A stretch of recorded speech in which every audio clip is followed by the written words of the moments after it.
Hey everyone, welcome to Crypto Clarity. My name is Sahil and this is the channel where we talk all about blockchain and cryptocurrency. So in today's video, we are bringing back the series of interviews with crypto founders and blockchain entrepreneurs who are building products in this space. This is about bringing the people who are building real world products in the space and letting you know that there is a big thing happening behind the scenes. It's not just bots, it's not just AI, it's people behind these products that are building this stuff. So, welcome to today's deep dive into the innovative world of crypto backed loans, a fascinating intersection of technology and finance that's reshaping how we think about borrowing and lending. In today's video, we are talking to Chantra Hang, who is joining me as a visionary entrepreneur who's at the forefront of this revolution. He's creating a product that leverages the power of blockchain to offer loans backed by cryptocurrency. This concept not only promises how to democratize lending by making it more accessible and flexible, but also introduces a new level of dynamism into this financial sector. Today, we'll explore the mechanics of crypto backed loans, the challenges and the triumphs of building such a product, and what the future holds for finance in this blockchain era. So let's get started and unravel the layers behind the groundbreaking initiative by Chantra.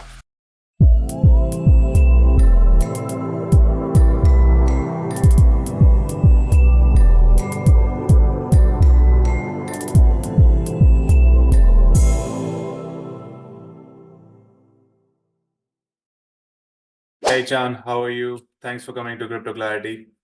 Hey, good man. Good to be here. Thanks for inviting me. It's pretty exciting to do this with you. So yeah, hey, thank you so much. It's been a while. We've been planning this back and forth. It's been busy few weeks for you.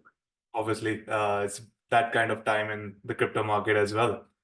Yeah, look, not only the crypto market, but also when you have a 1.5-year-old, things get pretty busy outside of work pretty quickly, generally. So yeah, look, it's a perfect storm, but it's great. It is nice, yeah. So, as we have talked about you and your background earlier, I want you to go and give a little bit of an introduction about yourself, and so that our audience can know what you do and how you got to where you are right now. Yeah, sure. So I've been with the company called Vield that we're with right now. We've been running since 2022. I joined about mid 2023. I'm good friends with the founder, Johnny, and it was Johnny and Alex that started in 2022. From a personal standpoint, I've been involved in crypto from a personal point of view since probably about 2018. Nice. Like most people who started in crypto, um, had no idea what you're doing. Somehow broke even and then thought I was pretty good and then lost it all. And I think that made me realize, well, hold on a second, I probably need to learn a Learn. little more, Yeah. educate myself a bit better and understand what I'm really doing. And it kind of just grew from there. That's nice. So, you have been in this space and you're building a product that's something, related to the space. So, how does that feel now, and how does Wield, come into this situation, when you started your crypto journey? Yes. So I guess as a bit of background, yeah. So Build, we've got obviously our trade desk, but our product that we really are pushing at the moment is our crypto back loans here in Australia. Um, and I guess how that came about. Well, we going back to when we first started the company, the name Build actually comes from two words, volt and yield. And so we were originally going to do a volt and yield type product back, late 2022, early 2023. And we were ready to launch. We had our digital currency exchange license. We had our Australian credit license lined up, ready to go. And then we were in consultation with lawyers and a couple of other advisors. And there was a lot of, I guess, uncertainty around what the regulations may look like or what they might develop into. Yeah. So we decided not to do it and just ran with the trade desk at the time being. But what that allowed us to do was we thought to ourselves, what can we do? We've got obviously the DCE, which is the license for us to handle crypto, and then the credit license, which allows us to do lending. And then we thought, well, why don't we just start doing crypto-backed loans? So back in probably 2023 or 2023, we started doing lending. But it was mainly, I guess, sort of our beta phase where we're testing things out. We did a lot of testing on-chain protocols like Aave. Yeah. It kind of let us, I guess, realize that on-chain lending is is not consumer ready. If you've got to be able to monitor, the loan health yourself. There's so much contract risks. A few other external factors, Yeah.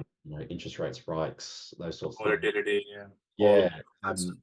And even from a tax perspective, which is probably the last thing people think about in the crypto space a Should lot. be the first thing though. Yeah. Um, you know, there's a lot of question marks when you have your asset in a liquidity pool Yeah.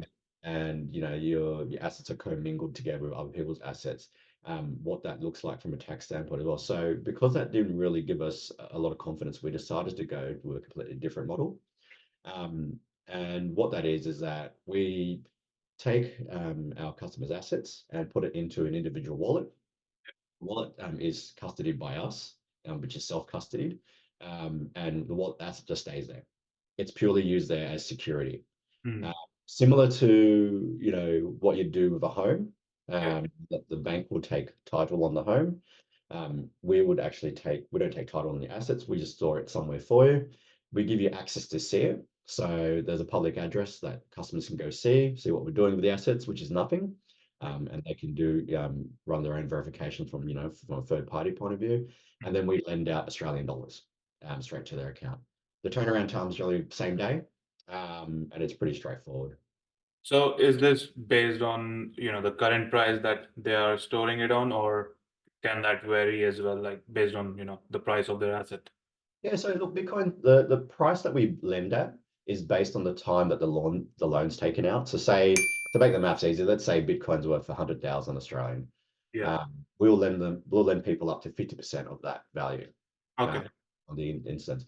Now, that value of Bitcoin obviously changes over time, um, but we've got mechanisms in place that allow customers to, I guess, have some sort of flexibility or comfort in case the price moves against them. True. It's great if the price moves up for everybody, but when the price moves down, we want to make sure that people aren't worried about their assets being lost as well. And Hmm. so we've got a lot of protection in place there for them. Okay, that's really important, especially from the perspective of safety, where people lose a lot of, their collateral. We have seen on so many platforms like Celsius and all those Yeah. things that happen in the bear market. A lot of people forget about that, but that's the really important part that, any platform that's building something related to crypto loans, they should be trying to focus on that security part of it. Yeah, I think it's an unfortunate thing that we've come into sort of the landscape where you've got bad actors like Celsius and a couple of other platforms out there that have failed spectacularly. They've I think it's just a symptom of the sort of the last cycle where people would sort of ape into things where there's an influencer or someone of influence with a te- at Big the time. time a good reputation, Yeah, and they've gone and done the wrong thing. Celsius, for example, majority of the crypto backed loans um, that have sort of not worked out and where individuals, investors have lost money. Um, Pretty much 100% of the time they're rehypothecating the assets. yeah. So what that means is, they've taken the customer assets and they're using that to generate, yield, or they're using that to generate, to either sell it to generate profit somewhere to be able to lend that back to the customer. That's And what happened with FTX as well, and all, yeah, was the biggest event of that bear market. and that's it. And that made us realize that, we don't want to touch customer assets. We want to be able to use it purely as security. Yeah, Um, and I think for us, the major challenge is educating customers on what the difference is between what we're doing and what everyone else is doing. yeah, Because I think there is an appetite. I think the only one probably good takeaway from all the previous failures is that there is an appetite for crypto-backed loans because people want to do something with those assets. yeah. I Not think, just leave them there, sitting and waiting for something. yeah. Imagine you bought Bitcoin back in, say the early 2000s or 2010s, whatever it is, and you were like, okay, well, what do I want to do with it now? I want to keep looking at my balance, and that's it. Exactly. Like There's no use case out of that, and they don't want to sell it as well based on their tax position, depending on what they are planning for long term. So there are Yeah, different use cases for that. 100%. And another question that comes up here is, what is the difference between this and traditional loans? So what do you see the difference in crypto-backed loans and asset-backed loans, normally like home, that you mentioned already, but still something from a layman term, what would you say that is a difference?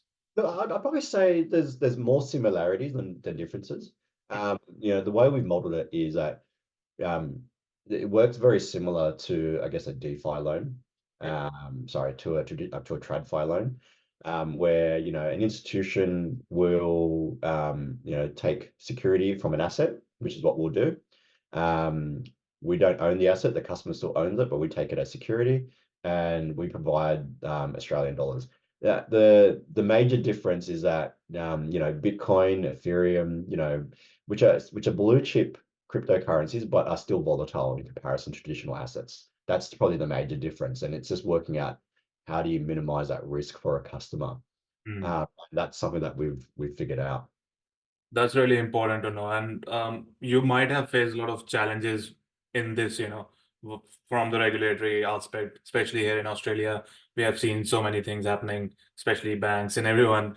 So, what were the challenges that you faced as a company and yourself while building this? I think the first challenge was we are the first to use this model where it's sort of a TradFi/DeFi model for loans. So, we actually had to build our own platform, build our own back-end system. We're always building. Yeah. That's one thing that's we've realized it's an ongoing process. Yeah. And I think that's the major challenge because there's nothing off the shelf available for us. We've had to build this from scratch. Mm. But to be fair, we would rather build something and make it right for the product as opposed to trying to make it fit into something that's not just right for it. And I think, yeah, like I said, we've made definitely a lot of headway there. So I think that's probably been the major one, really. But yeah, once again, it's just the perception is probably the hard part for us to overcome. Yeah, and as we grow more in this asset class, it would be changing when, people are holding more of these assets than the traditional, like the ETF was a big win in this case, I think. What are your thoughts on that? I think it's great. With the ETFs, it does bring, cryptocurrencies more of the forefront. Yeah. More people are talking about it. Obviously, the inflows are great for the price of Bitcoin. Yeah. But I think what the real thing it does, Australia's largest, sort of investment sector is superannuation. Everybody has super. Not everybody realizes that they have some sort of investment in their super. I think most people don't realize that. And ETFs, when they do come to Australia, which will probably happen sometime this year, will allow every Australian to have some sort of exposure to Bitcoin through their super. You know, Yeah, Uh, basically. so That's very important because right now, the current stock market or TradFi, they are not giving you those returns that this asset class can give. And obviously, this will grow in future with AI and all that coming in, outperforming everything. So it's yeah, very important for everyday people who have their, basically super funds from their employers going in each of their pay. So it's really important in that fashion, right? yeah, definitely. I think look, it's an exciting asset class if you want to look at it purely from that perspective, right?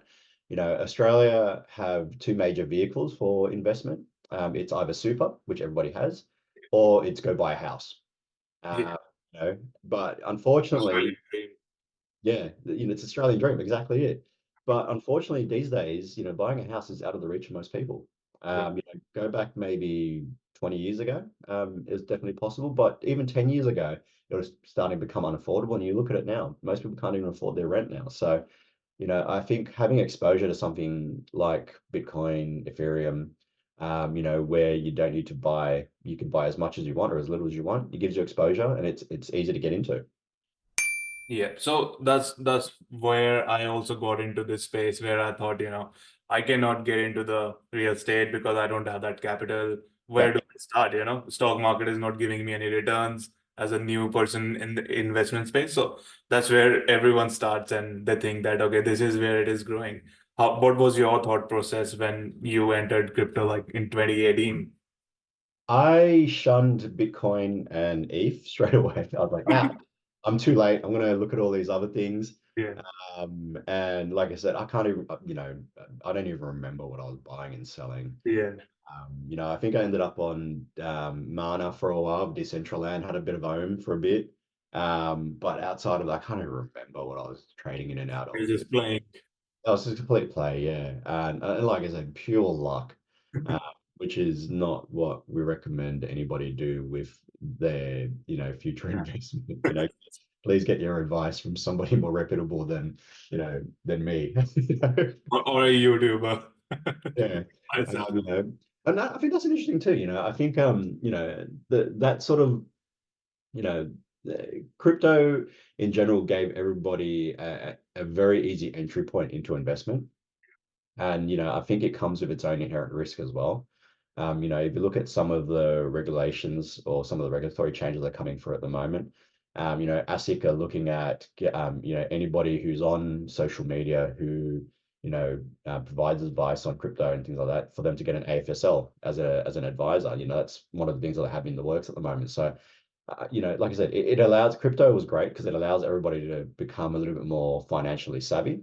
But the risks are great, obviously. So it's sort of do your own research Yeah, is exactly. That's always the motto for anyone. yeah, definitely. And what other features are you providing in Vield, and who can, basically access that? Yeah, look, I think it's one of the major features is I guess the safety of the product. We always say it's safe but boring, and I think it's probably good to delve into why. I think there's two major reasons. The first major is because we don't touch your assets and they just sit there. If you do if you use on-chain lending, you can generate yield while you borrow money at the same time. Or you can deploy your assets somewhere else. We don't do any of that. The asset just sits there. And then the other thing is that we provide 50% LVR on the loan. So the loans, if you have $100,000 worth of Bitcoin, we'll lend out 50, but we'll let that ratio of borrowing to the asset value rise all the way up to 85%. Okay. So if the price of Bitcoin comes down to like, say, I don't know, like 65 or something like that, and you borrowed $50,000, you're still safe. Yeah. There are some triggers along that way, say at 50%, it's in good health, all the way up to 65%. At 65%, we'll contact customers, say, hey, you obviously know the market's moving against you. You may need to make some considerations that, either top up the balance or pay down some of the loan in future if the market keeps moving against you to bring it back into good standing. At 75% LVR, we'll come back to the customers, hey, you really need to actually do something now, or otherwise you'll be at risk of liquidation. And then 85% is where we'll have I guess, a notice that goes out to the customer to officially say, hey, we're going to have to look at liquidating some assets to bring it back into good standing. We Hmm. never want to, that's the last thing we want to do. Yep. And at that, at those trigger points, there is a certain amount of time and days, generally ranging between 5 to 30 days, based on what we need to do, which also gives us protection against sort of a flash drop. Say, you know, um, GBTC decides to sell off a large chunk, or the miners decide to all dump at the same time. You know, it allows the market to correct itself over a couple of days, which we allow for that to happen as well. So if a spike happens and the price crashes over a couple of days and it recovers, customers don't have to worry Right. about it either. Yeah. I think that's one of the other things with on-chain lending as well, because it's all driven by smart contracts. As soon as a price crash happens, you're going to get liquidated. There's no protection in place. So, that's the reason why I think it's, for us, it's safe but boring. But, in some sense, it's probably a little more exciting because you don't lose your money. Yeah. But your, obviously your customer base, they have to go through this education process before you go into this. So I think you would be doing that already with your clients, right? Yeah, definitely. Look, I think anybody who has, a decent amount of Bitcoin or Ethereum, are very wary. of third parties, and that's for good reason. Yeah, You need to protect your assets. You need to understand what you're getting yourself into, and you definitely can't just ape into things without just blind trust. exactly. And I think that's definitely important. And so we welcome it. And the education side of things is something that, for us, it's very important. So for us, it's generally more sort of white glove, walking them through the process. To be honest, we wish everyone would get a loan, but we understand that, a lot of these things are based on timing and comfort and education. And, Yeah. people will take their own time to do things, and we allow people to do that as well. Yeah, that's really important to let people take their own time, let themselves, get familiar with whatever aspects of technology that they are facing, and a lot of things that obviously sophisticated investors who have done a bit in that space they already know about, but people who are starting out they don't know what's going on at the back. So Yeah. it's really important to go through that procedure. Yeah, definitely, definitely. And I think, it's only fair for us to ensure that, even if people aren't going to be a customer of ours, they understand how a product works, Yep. and understand, what is going on. Because, it's one of the biggest things for us is that, we're obviously in a emerging space still, even though, it feels like it's a fairly mature market, but we're still a long way, we're still very early. And, part of, our thinking, I believe, obviously yourself as well, is that, we have to educate people, Yeah. tell people, what's out there, what we're doing, what else is happening out in the market. Someone asks us, what is an NFT? We'll tell them, Yeah. we work out of a share office at Piedmont, place called like What. So it's kind of like a WeWork, Yeah. and we run like lunch and learns all the time. Just we don't sell our product. We barely talk about ourselves, but we talk about what's going on in the market, what people should look out for. You Yeah. know, you know, And when, that's the important part where their journey and you're providing that value. Doesn't matter if they come to you or they go to someone else or they don't even do it. So that's the yeah, really part in this for the long run of well, this. that's it. Yeah, I think for us, you know we're going to be profitable regardless. For us, it's just taking people along the journey with us, Yeah. and helping them become more knowledgeable. Because you know, I, the number of people who have, in terms of adoption of cryptocurrency, it just keeps increasing. Yep. And the moment, people's, not just your peers around you, but people's, aunties, uncles, parents start asking you, that's kind of when you go, okay, well, Yeah. now everybody needs to learn. And yeah, I think it's just, you've got a responsibility, if you're knowledgeable, to be able to share knowledge. Not hey, go buy this, meme coin, Exactly. but tell them how it works, tell them what the risks are, and that's it. Not TikTokify the education. Yeah. That's what I say like all the time to people. They're looking at meme coins and they're jumping into everything. I'm like, Uh, take your time. Don't, just that's jump. the that's the worst place to get advice from. If you're going, to anybody listening out there, if you're going to get into a meme coin and you're listening to something on TikTok or YouTube, it's too late already. It's too late. Yeah, it's all go to Twitter or Yeah, anywhere else. yeah. Don't do Just it. don't do it. Cool, cool. So another question that I had about your journey was, any success stories that you want to share about the product or anything else that, you did previously in your projects. I know that you were doing other projects as well, you know, in business space. So Yep. anything that comes to your mind. Look, it's been interesting for me. I haven't always been in crypto.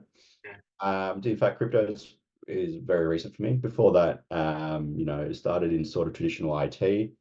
A couple of years of Cisco. Before that was in cybersecurity for a couple of years, and kind of just moved around. Vodafone for like 8 years before that, and moved around in sort of the tech industry. But I think the most, like, apart from what I'm doing now, the most noticeable thing was, I was laser internet, terrestrially here, from point to point, and obviously, in space as well. I work for an organization called Celestial, and it was quite interesting. We weren't the first to do laser internet, but we were the first to really solve the problem, of how to make it work. Nice. We when you try to take the light out of fiber optic cable and shoot it for free air, a lot of things can happen. And mainly it just comes down to accuracy and being able to make sure that, you be able to give consistent throughput as well. It was quite a cool thing to do. That's amazing. That's the next way to go in, like anywhere robotics and all this stuff is happening with SpaceX and all IoT devices are getting connected. So that's really important as well. Yeah, look, I think from that point of view, connectivity, and space, they're going to be intertwined. Obviously, if you look at, say, anybody who has internet, if you live anywhere away from the ocean and you're in the middle of a country somewhere, you generally have bad internet. So it's all driven by undersea cables. And the only way to get around that is through space. And so it's going to be definitely the next Air is your medium then. yeah, that's it. Yeah, and it's an interesting space, but I was there for some time now, for a couple of years, and then yeah, jumped into crypto. Nice, amazing. On that, question, what do you see the future of finance with this integration of blockchain and crypto? Is it, do you see it holding it for long and getting more mature in this space, or do you see it, yeah, that it will go away or something? People Uh, still ask that question. yeah, I think it's a good question. I think like anything, for example, when it comes to anything new, you'll always find people that says that, hey, blockchain has 1,000 uses. It can be used in X, Y, Z. You can use to program this, can do that. It'll revolutionize housing. It'll drive new security. But the truth is, anytime a new technology comes out or a new platform of technology comes out, it's always the most boring and most mundane, I guess, use case that gets taken up.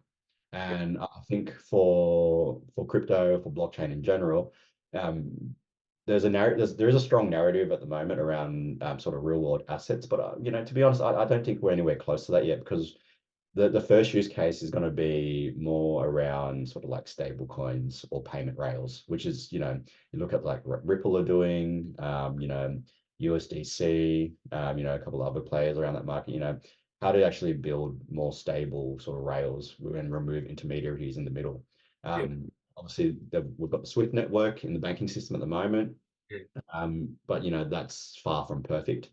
And I think based on speed and security alone, it's very far from perfect. Where you look at the trade volume of, say, USDT, USDC, keeps absolutely getting Yes. increased. Records. Yeah, and it's just purely because of speed. You can get in and out of trades in a matter of seconds. You can settle people pretty quickly anywhere in the world. You don't need to have an intermediary in the middle. Yeah. So that'll be the Finalizing of payment is so much faster. yeah, and it'll be boring use cases like that. Yeah. Replacing things that are commonplace at the moment in sort of the TradFi sector. From that, it might be home loan settlements or something like that. How to actually settle home loan, on the same day. That'll be a problem to fix, and an easy problem to fix, to be honest. Yeah. As opposed to, say, a 3-4 day window.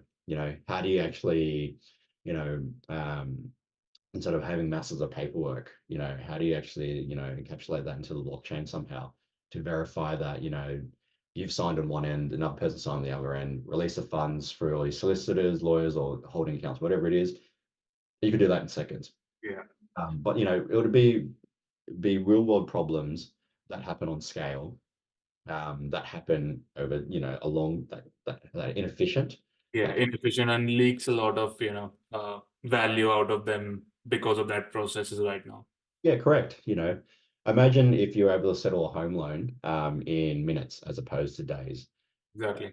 Your solicitor, Finalizing and everything, yeah, that leaks a lot of value, especially with the time frame of your, whatever asset you're holding against it or yeah, something correct. else.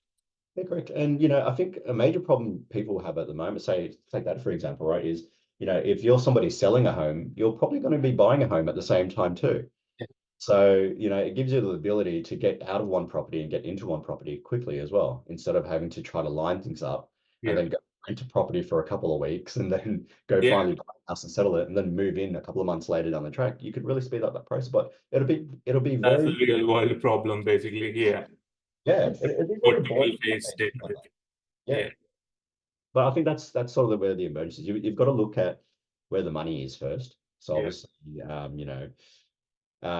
payments from, from organization to organization, from person to person. That's something that we can solve pretty quickly. They're looking at that with sort of CBDCs at the moment, or other methods like guys like Ripple, for example, with their rails that they've got.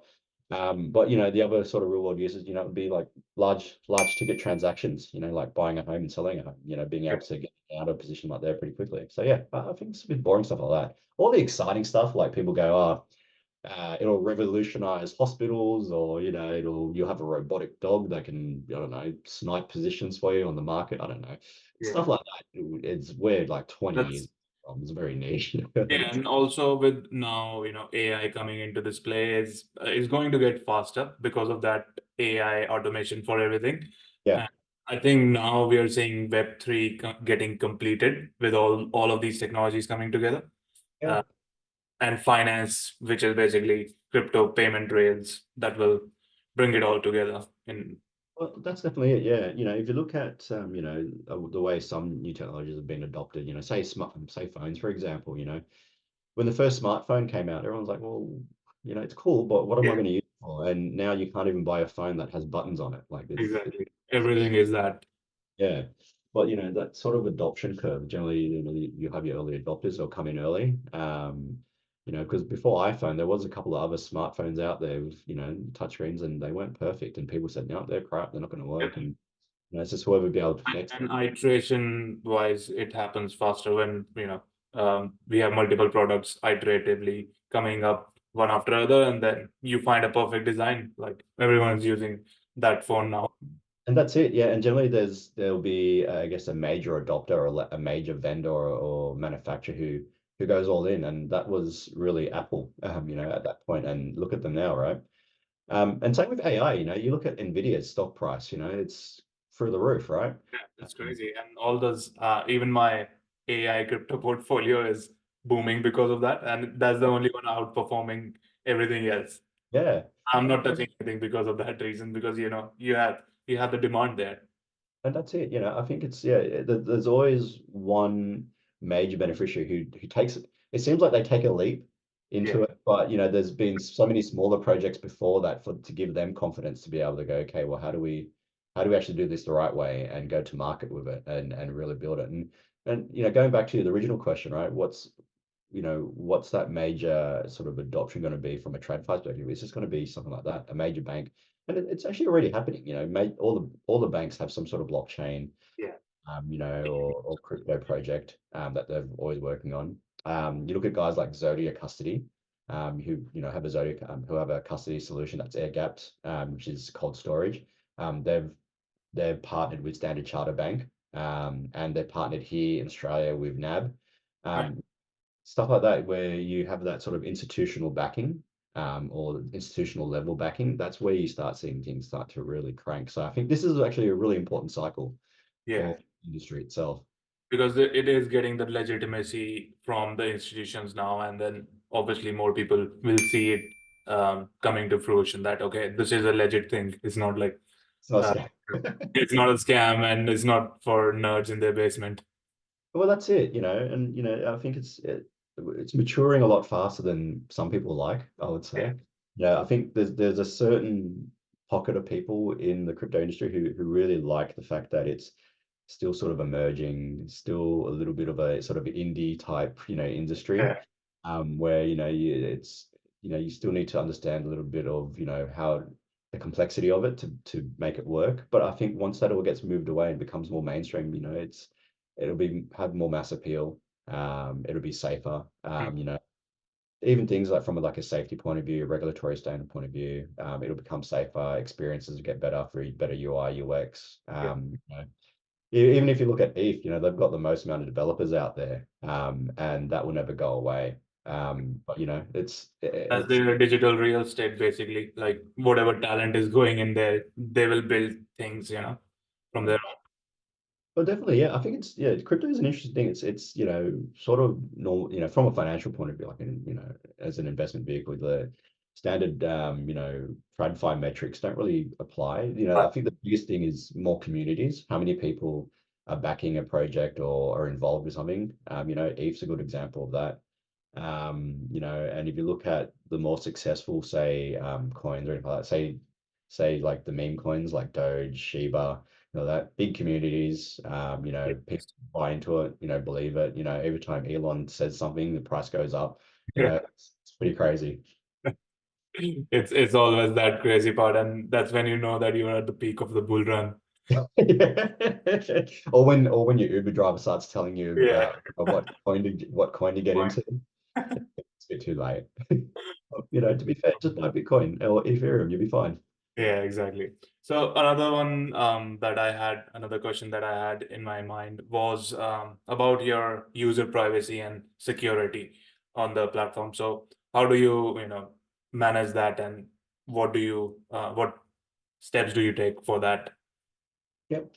So I think to kind of go a little bit back from that is, traditionally people who hold crypto hold it for privacy reasons. Yep. For one reason or the other, they think, people believe they're entitled to their wealth and the privacy that of their own wealth, which is more than fine. It's something that we believe in too. But I guess from a regulatory standpoint, because we are licensed here in Australia, from a sort of anti-money laundering Yeah, let's see. point of view, we have to KYC customers, Hmm. but we don't do a credit check. So we KYC, we do a light KYC is what we call it, to make sure that they're a real customer, a real person, that the individual that we're talking to is the individual that we're talking to, because we need to do that from an AML CTF point of view. But we don't run a credit check. I think that's one important thing to do and to note. The reason why we don't have to run a credit check is because our loans are over collateralized. So if you have 100 grand worth of assets, you'll borrow only maximum 50 grand. So we're comfortable with not having to run a credit check to understand what the person's history is. Yeah, Um, exactly, because you're not giving more capital than they are giving to you, so that's correct. enough. Yeah. So from a privacy standpoint, that's, I guess, one tick for us. We don't have to do a credit check. Mm. Uh, in terms of securing customers' data, we follow, all the laws that are applicable here in Australia, from anti-privacy law, consumer law, GDPR as well.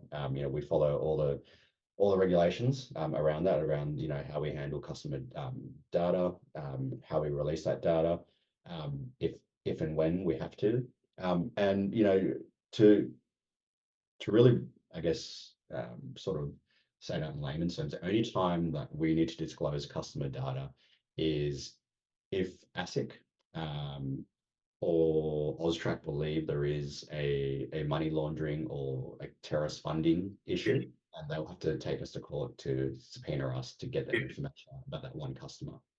Um, Apart from that, there is no other instance that we have to report back to any legislatory bodies about our customer base, or who is a customer or who signed up on our platform. So our customers' privacy is number one to us, because we understand that even from ourselves, we all hold cryptocurrency, and you know our assets is our privacy. We don't want to actually have that information out to any government body, unless it's completely necessary to do so. Mm. That's amazing. And yeah, that's, I think, what everyone creating products in this space should focus on. And, in the end, it's user based and case based. Obviously, if if someone is asking you for that information based on, a specific case, then that's a different uh, Yeah. And thing. it's a very extreme case that we will ever have to give up a customer's data, but it'll only be that customer in question. Even if a customer defaults on a loan, we Mm. don't need we don't actually, aren't obliged to report it to, a national credit authority. Mm. We're comfortable not to do that, because once again, the loans are over collateralized. Yeah. It's a conversation that's between us and the customer. um, you know, even with our private investors who give us the funding to produce the loans, Mm. they don't actually see our loan book and our customer base. Anybody who actually, the only people that has eyes on our customer base is personnel within Vield, and those who are actually either managing the loans or doing the sales side, like myself. Yeah. Uh, that's the only time that anybody has access to customer data. I think that's yeah, what everyone should look for in a product, especially, when you're doing something as risky as crypto asset-backed loans. So thanks, amazing to do that. Thanks for building that kind of product. I think I was one of those person who was always looking for, in future I will use that as a collateral and, have that kind of backing from my crypto, basically. So that's amazing. And another question, I think this would be the last one for us. What advice would you give to someone considering using this cryptocurrency loans? Yeah, I think it's do your research, obviously, first of all, and a Not couple of financial advice. yeah, and but the questions to ask is what is a provider doing with your assets? Yeah, Hopefully nothing. And what are the sort of triggers, that lead up to sort of a margin call or liquidation point? Um, and you also, and how easy is it for you to get your asset back? So, I think those are the three major questions, what's happening with your asset, what will trigger a sort of a liquidation. margin call or Yeah, a liquidation event, and how easily can I get my assets back? I think those are the three major questions. Things like, obviously interest rates, origination fees and like that will vary between provider and provider. But I think the major keys is really, how safe is it? And what those questions around the safety is it? And if you are in a position where you feel unsafe with the product, how quickly can you get out of a product?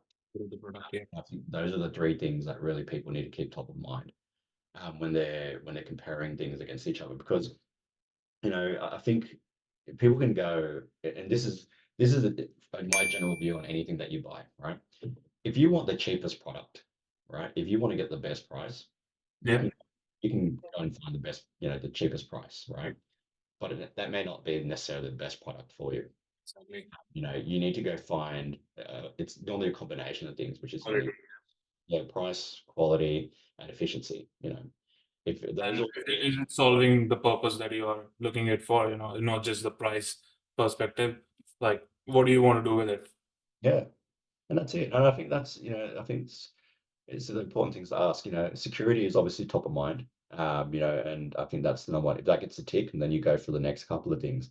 But yeah, I think it's generally always ask those security questions first, and if you feel comfortable with it, do a Yeah, test transaction. Test it out first, right? Don't put everything in there. exactly. Start small, and if it works, great. Go do the full amount. Yeah. Um, and there's, I think it's that's sort of the thing that people need to do. Um, the other thing is, I probably would mention as well is, we originally were going to launch credit cards first, Yeah. uh, as we've got Rails from Mastercard, and that should come out later on, hopefully this month.